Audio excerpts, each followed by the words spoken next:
My name is Fritz. This is Kareem X. Can you tell me what mental health is? I think to me, mental health has to do with something that's going on psychological. Mental health is something that is really not spoke about too often. It's always put on the back burner, on the back shoulder. It's always put in the back seat, and it's never addressed the proper way. And there's times where it goes on and goes on without addressing the issue behind mental health. I just looked up the definition, like the book definition of what mental health is, and it says a person's conditions with regards to their psychological and emotional well-being. What makes Black mental health so distinctive? A lot of times, Black people in general think of mental health as a European thing. Like, Black people can suffer from these kind of illnesses. Black people are supposed to be strong. Black people are supposed to be able to fight through everything without having to show certain emotions that they're dealing with on the inside, because if they show that they're dealing with something psychological on the inside, then they're seen as weak. And that's pretty much what Black community, at least in my perspective, has looked at Black mental health in that light. Black mental health is definitely an ongoing thing. It stems from slavery, all the psychological trauma that, our ancestors was put under, and, that has definitely moved forward within the different generations that has came before us, that has, coming now. It's definitely something that, unless it's talked about, is going to keep on existing, and things are going to happen.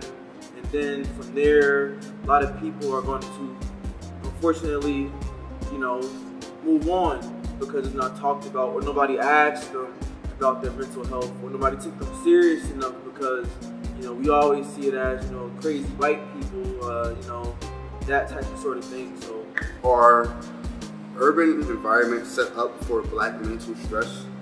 yes, Black neighborhoods are set up in a way that it affects Black people's mental health directly. And this all goes back to talking about racism and white supremacy, and how the poverty is in neighborhoods of predominantly Black people, the things that we see and have to deal with. One example is police brutality, and how seeing that and experiencing that personally can affect one's mind. It can make you think that, I don't want to live anymore because I don't want to deal with the next cop pulling me over. And that's stress right there, a cop pulling you over, because you may not know if you're going to, leave that stop, or if you're going to die. So even if you do leave, it's like that trauma of being afraid of getting stopped by the police officers, and that threat of you being beaten by the cops is one thing that's constantly on almost every Black person's mind, unless, whatever.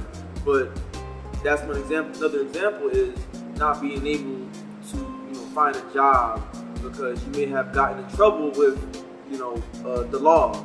And so when you have a family that you have to feed, and in the back of your head, you're saying, I can't even feed my kids. They're struggling to eat. I can't even eat. And that can make you, drop into a deep depression. Is there such thing as generational trauma? Well, I believe there is such thing as generational trauma. There's a book by Dr. Joy DeGruy talking about post-traumatic slave syndrome. And she pretty much explains how, the beatings, the whippings, the hanging, the scene of Black bodies being mutilated, and how that pretty much was passed down to each generation of Black people. A lot of people say that you weren't there back then, so you have no idea what they went through, or the things they saw. But it's like, when you know who you are, you know where you come from, when you see it in today's society, you think back. You can resonate with what they, even though it's a different situation as far as what is around us. It's like that brings images. It's like images pop up into your head about somebody being lynched. They were shot, even though lynching still happened, but for the most part it's shot or things like that. So it's like once you see that, you think about the past. If you know about the past, and you you started getting a little bit stressed. Stress, sad comes first, and comes that in that route. And then after a while, you'll start to feel depressed. What can I do about this? How can I stop this? Even that's what they were saying back then. How can they stop it? And even though it's like sometimes you don't hear much about Black mental health in those times, I'm pretty sure they were all going through the same things. It's probably not documented. It may be. I'm not 100% sure, but as far as it relates back to people, going down, generation to generation. What are some solutions towards combating mental health in the Black? I believe some solutions as far as combating Black mental health in the Black community is definitely discussion. We definitely need to talk about where Black mental health stems from. Like, how come we think how we think? How come the conditions that we're under make us think the way we think, even though some of us may know, but there's not enough discussion about why and how. There has to be discussion on the state of Black people in general, because I think once you know the state of Black people in this country or globally, you'll understand why Black mental health matters. I believe that, we as Black people have to start asking each other, how are you doing? How are being more friendly to each more other. friendly. Notice that we don't. Yeah. Even me, like when I see a group of Black people and I don't know them, I get very territorial. It makes me I don't feel welcome. Yeah, like that's right. You gotta be more friendly, and even everybody's guilty. One time or twice that you may not have talked or spoke to somebody or walked past somebody, and they may be going through stuff, but with Black people, we put up, I guess, like a shield, or we put up a front. And the thing is, you can't read if somebody's depressed or, suicidal or has some type of, mental health issue. I think we need more Afrocentric therapists and psychologists.